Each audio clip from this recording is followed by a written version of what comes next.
লাগলো ইতিহাসের এক্সিবিশন, আজব এক কম্বিনেশন, লাগবে অবাক ভীষণ রকম এমন যদি হতো।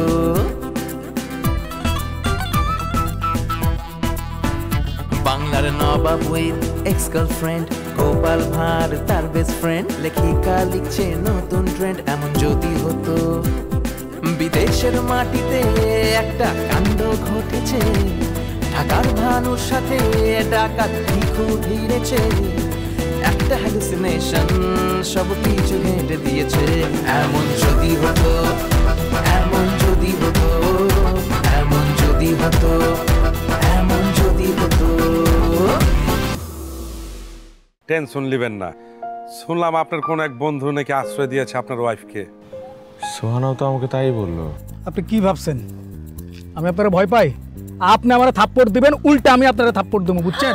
কি বললেন আপনি? আমি পিছন ফিরে যখন তাকাই তখন দেখি যে খামটা মাটিতে পড়ে আছে। আচ্ছা, তাইলে এই ফাঁকে লোকটা খামের থেকে কাগজটা সরে ফেলেনি তো? কিন্তু এত অল্প সময়ে কিভাবে সম্ভব? আমি তো সাথে সাথে তাকিয়েছিলাম। আপনারা দুইজন ওই লোকের কাছ থেকে কত দূর পর্যন্ত যাওয়ার পরে ওই লোকটা আপনি করে ডাক দিছে? অল্প একটুই না রে আলে। ওই অল্প সময়ের মধ্যে খামের মুখ খুলে কাগজটা সরানো কি সম্ভব না? খুবই অল্প সময় ছিল, সম্ভব, দ্রুতগুলো সম্ভব। তাহলে নিশ্চিত থাকেন ওই লোকটাই কাগজটা সরাইছে। আমার একটা প্রশ্ন আছে। কি? খামটা আমার কাছ থেকে পড়ে গিয়েছিল, আমি টের পাইনি। লোকটা যদি খামটা নেয় তাহলে সে পুরো খামটাই নিয়ে যাবে, ভেতরের কাগজটা শুধু কেন নিয়ে গেল? এটার পয়েন্ট কি? এটার কারণ কি? হ্যাঁ, এটাও খারাপ না, এটাও ভালো প্রশ্ন। কারণ হলো কাগজটা যে হারিয়েছে এটা যেন সোহানা খুব দেরিতে টের পায়, এই জন্য শুধু খামটা রেখে গেছে। বাহ, এটাও তো ভালো কথা, কথার মধ্যে যুক্তি আছে। আমি যদি দেরিতে ধরি তাহলে তাদের লাভ কি? এটা তো হেরাই ভালো জানে, কিন্তু আমি নিশ্চিত কামটা ওই লোকই করছে। এখন তাহলে উপায়? আপনার কাছে কি আর কোনো কপি নেই? আছে, মেইলে আছে। তাতে ভালো হইলো, এই তো গেল। না, কুবের বুঝতে পারছেন না, যে লোকটার সাথে দেখা হয়েছে সে তো আমাদের শত্রুপক্ষের হতেই পারে, এবং শত্রুপক্ষের কাছে তাহলে লিস্টটা চলে যেতেই পারে, আর লিস্টে যাদের যাদের নাম আছে তারা সাবধান হয়ে যেতে পারে। তো বুঝতেই পারছেন বিপদ আরও আছে। সোহানাকেও ছেড়ে দেবে না, আর আমরা তো গেলাম। তাহলে আচ্ছা, আমরা যদি ওই লোকটাকে খুঁজে বের করি? আপনি কি মাথা ঠিক আছে? হ্যাঁ, হে করে খুঁজতে গেলে আমাকে সৈন্য সামন্ত লাগবো, একে একে খুঁজতে পারবেন? এনের মাফিয়া করে আপনি চিনেন কতটা ভয়ঙ্কর এরা? আমার মাথা কাজ করতেছে না, আমি একটু পানি খাবো। পানি কোথায়? সুইমিং পুলে গিয়ে খান, আপনি যান।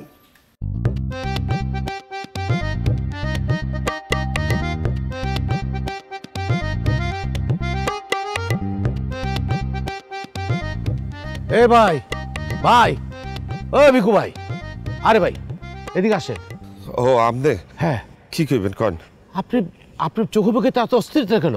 আমি তো আগে কখনো কেউ অস্থির দেখি নাই। ভাই মুই ওখানে যাই। আরে শুনে ভাই, বসেন না, কথা আছে, বসেন বসেন।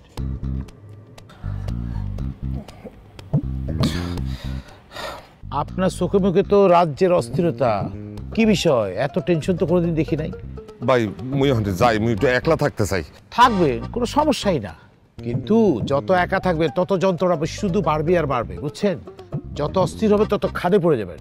দুইটা কথা কই, একটু মনোযোগ দিয়ে শুনেন। দুনিয়াটা বড় বেজালের জায়গা, কোনো জায়গায় গিয়ে শান্তি পাবেন না। শান্তি হলো নিজের কাছে, বুঝছেন? কেউ এক গ্লাস পানি খাওয়া মজা পায়, কেউ বোতল বোতল খাওয়া মজা পায় না, বুঝছেন? শুনেন শুনেন, আপনার মাথার ভেতরে যে চিন্তাটা ঢুকে রয়েছে সেটা জাইরা সারা ফেলে দিতে হবে। আরে ভাই কি কমু আমনের দ্বারে, পারতে আসি না ভাই, পারতে আসি না, কোনোভাবেই পারতে আসি না। আরে পারবেন পারবেন, সব অসুখের কিন্তু ওষুধ আছে, এটা মাথা রাখবেন। আমার কথাটা শুনে, কোনো সমস্যাই থাকবে না। আপনার সমস্যাটাকে সেটা আপনি আমাকে আগে বলেন, তারপর আমি সমস্যাটা দেখে ওষুধ কি আছে সেটা দিব। আমি বললে যাইতে চাই ভাই, সব কিছু বললে যাইতে চাই। ও এই কথা। আরে এই রোগের ওষুধ দিতে দিতে আমি পিএইচডি করে ফেলেছি। চলেন আমরা আপনার লোকে চলেন, আহেন। কোথায় যাব? আরে আহেন না, চলেন চলেন চলেন।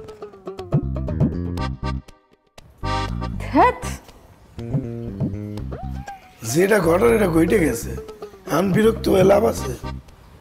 সব কিছু শেষ হয়ে গেল। আচ্ছা ওই লোকটাকে খোঁজার মিনিমাম তো একটা ট্রাই করা যেত। আরে পাগল হয়েছেন, এগুলো কোনো কিছু করা যাবে না, এগুলো করার দরকার নেই। এতদিনের পরিশ্রম আমি সব শেষ করে ফেললাম, জাস্ট লাইক দ্যাট। আচ্ছা ওই লিস্টে কার কার নাম আছে? এটা টপ সিক্রেট ছিল, কিন্তু এখন তো বলতেই পারি। জেমকন। এই ভদ্রলোকটা কে? ভদ্রলোক না, ভদ্র মহিলা। ভদ্রমহিলা? জেমকন আর তার সঙ্গী সাথীদের নাম ছিল লিস্টে, আরও অনেকগুলো ব্যাপার আছে। লিস্টের কার কার নাম ছিল? এগুলো বলে তোমাদেরকে আর বিপদে ফেলতে চাই না আমি। যাই হোক, এখন আমি যাই, ভালো লাগছে না কিছু।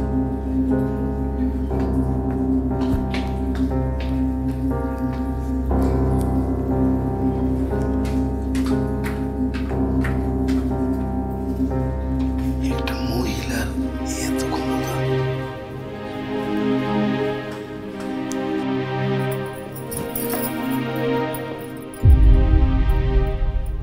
আপনি? লাবণ্য, আমি কাঞ্চু। কোন কাঞ্চু? চিনতে পারছো না লাবণ্য? আমি কাঞ্চু। দেখুন, আমি আপনাকে চিনতে পারছি না। আমার মুখটা দেখো তুমি। আপনার এই মুখটা আমার কাছে অপরিচিত। লাবণ্য, আমি কাঞ্চু। আসলে আমি কি করবো? আমি আপনাকে বলছি, আপনি বুঝতে পারছেন না যে আমি আপনাকে চিনি না? ওসব তোমার চিনতে পারার না, কারণ দোষটা আমারই। Get out, out!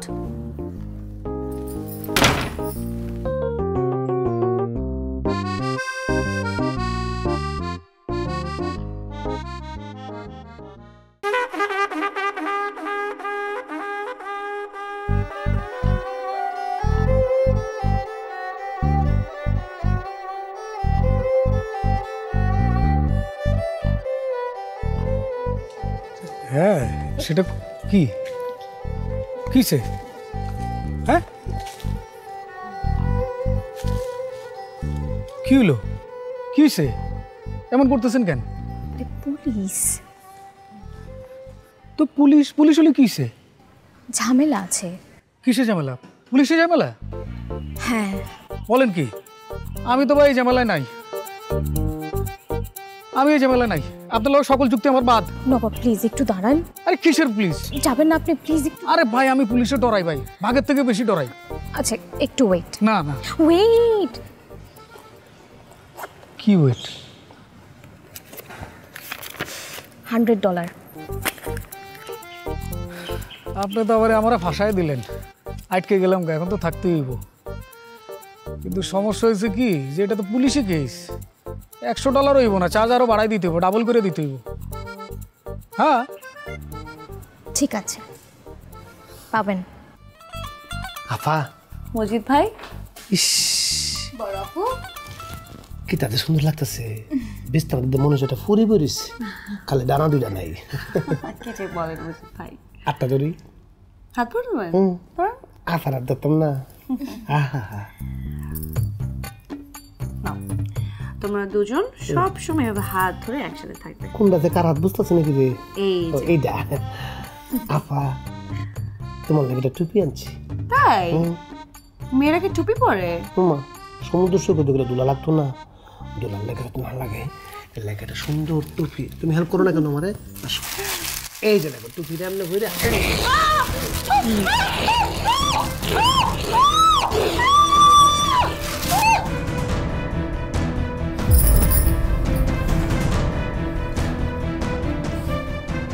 Duplicate card দিয়ে ঢুকছি। গায়ে তো অনেক জ্বর।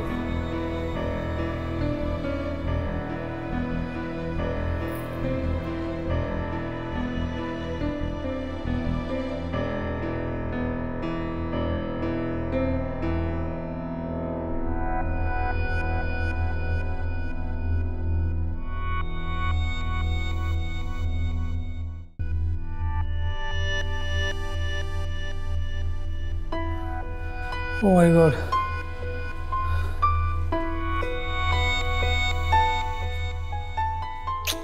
আপনার কথা শুনে তো আমার মাথা ঘুরাইতেছে।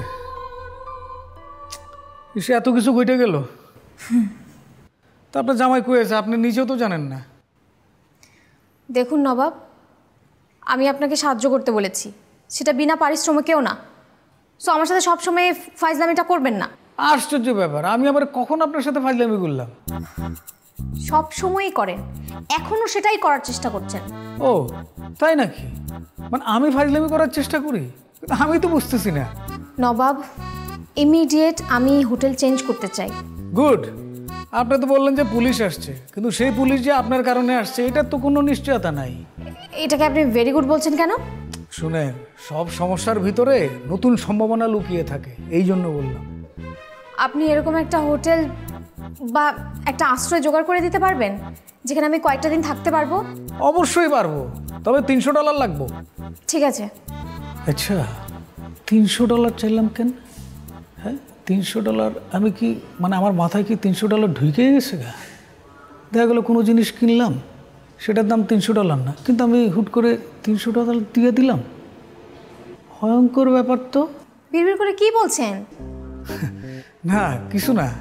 আপাতত আমি এখানে আছি, আপনি একটু আমাদের রুমে যান।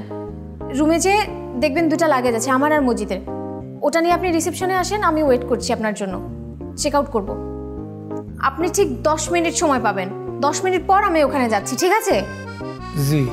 তাহলে যান। কি হলো, দাঁড়িয়ে আছেন কেন? না, আপনি যে নতুন হোটেলে উঠবেন, সেফ হোটেল, এটার জন্য চার্জ হলো $300, কিন্তু আমি যে এখন যাব, এটা তো আলাদা কাজ, আলাদা বিল দিতে হবে না?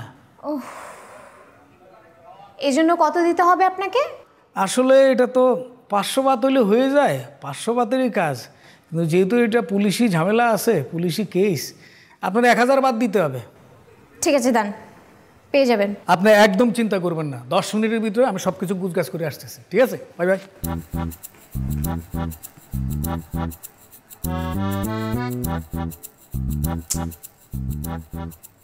মজিদ গেল কোথায়? ও কি হোটেল ফিরে আসবে? আর ও এই শরীরে কোথায় বা যাবে? উফ, কি যে হচ্ছে। কি হলো? Police police police? না, পুলিশ না। আপনি তো চাবিটাই দিলেন না, আমি কিভাবে যাব? নবাব, আপনি একটা অসহ্যকর। আর চাবি দেয় নাই মানে? চাবি তো রিসেপশনে। আচ্ছা চলেন, রিসেপশনে চলেন। আরে রিসেপশনে তো চাবি নাই। রিসেপশনে চাবি নেই মানে?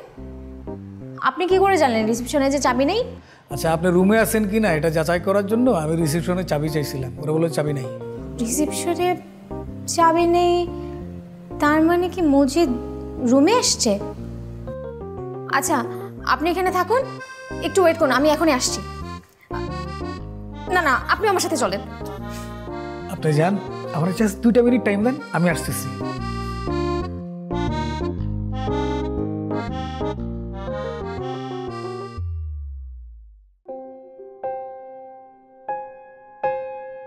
চাচা, আমি তো একটু মানে নিজের কাজে ব্যস্ত ছিলাম, এই কারণে আপনার সাথে মাঝখানে যোগাযোগ করতে পারিনি। তার মধ্যে হঠাৎ করে কুবের ফোন দিল যে ওই আচমকা একটা গুলি আসছে, ওই গুলি লাগছে হচ্ছে মজিদের হাতে। তো এটা শোনার পরে তো আমি একটু মানে চিন্তিত হয়ে গেলাম। পরে সরাসরি আসছিলাম বাসায়, এসে চাচিরে বলছিলাম, আপনার ইচ্ছা করেই বলি নাই যে আপনার তো শরীরের অবস্থা ভালো না, আপনি আবার প্রেশার টেশার উঠে যেতে পারে, এই কারণে আপনারে বলা হয়নি। না মানে এখন মোটামুটি সব কিছু পরিস্থিতি স্বাভাবিকই আছে। কুবের আছে, কুবের সব ব্যবস্থা করতেছে, মায়া ঠিক আছে, কুবেরও ঠিক আছে, শুধু ওই যে মজিদের হাতে একটু গুলি লাগছে চাচা, আর কিছু না।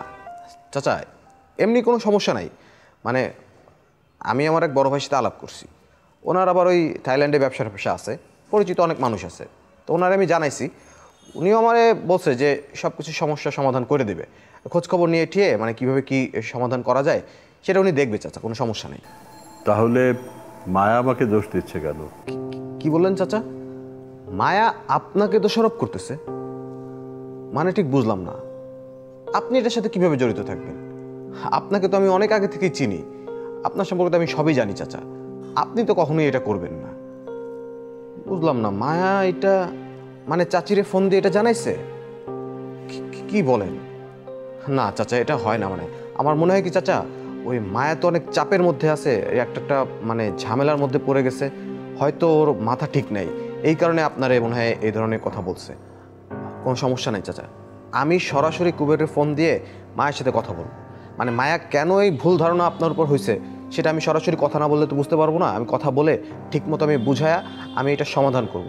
আমি অবশ্যই মায়াকে এটা বোঝাতে সক্ষম হব যে আপনি কেন, মানে চাচা আপনি একজন সহজ সরল মানুষ, আপনি একজন বাবা হয়ে আপনি সন্তানের সাথে এইভাবে কেন করবেন? এটা কোনোদিনই হইতে পারে না। মায়ের একটা ভুল আছে চাচা, বোঝায় একটা ভুল আছে। আমি ওর সাথে কথা বলে বিষয়টা আমি ক্লিয়ার করতেছি চাচা। আপনি আমার উপর বিশ্বাস রাখেন চাচা। সন্তান কখন বাবা মার কষ্টটা বুঝতে পারে জানো? না চাচা, সে নিজে যখন বাবা মা হয় তখনই কষ্টটা বুঝতে পারে।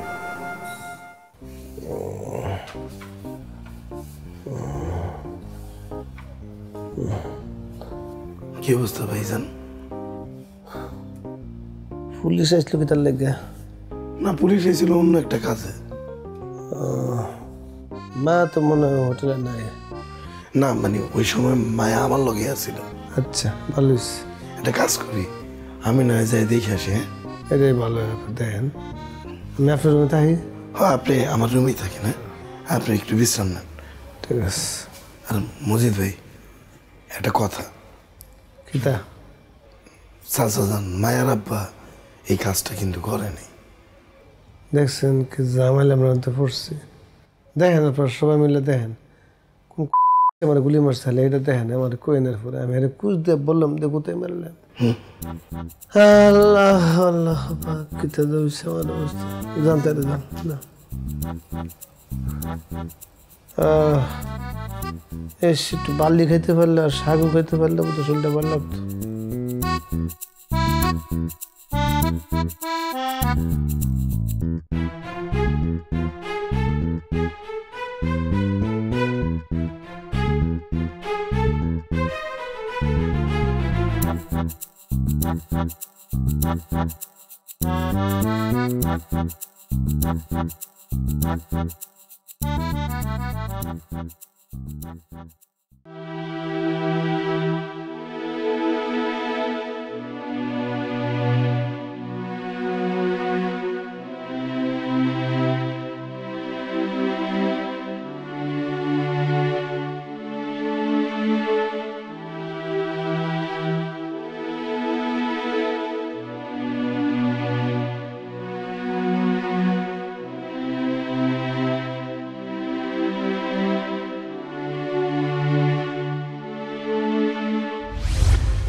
এখন আমি আপনাকে কি বলবো বলেন তো?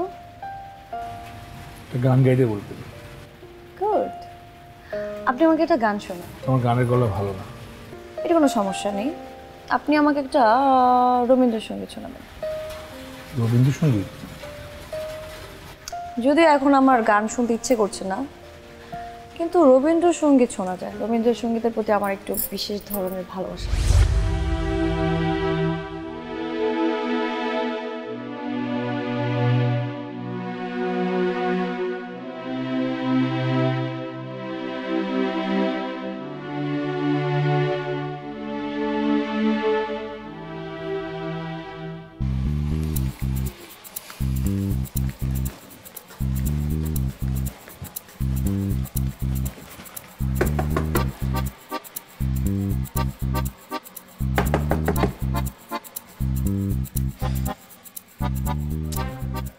আমার মনে হয় যে রুমের ভিতরে কেউ নাই।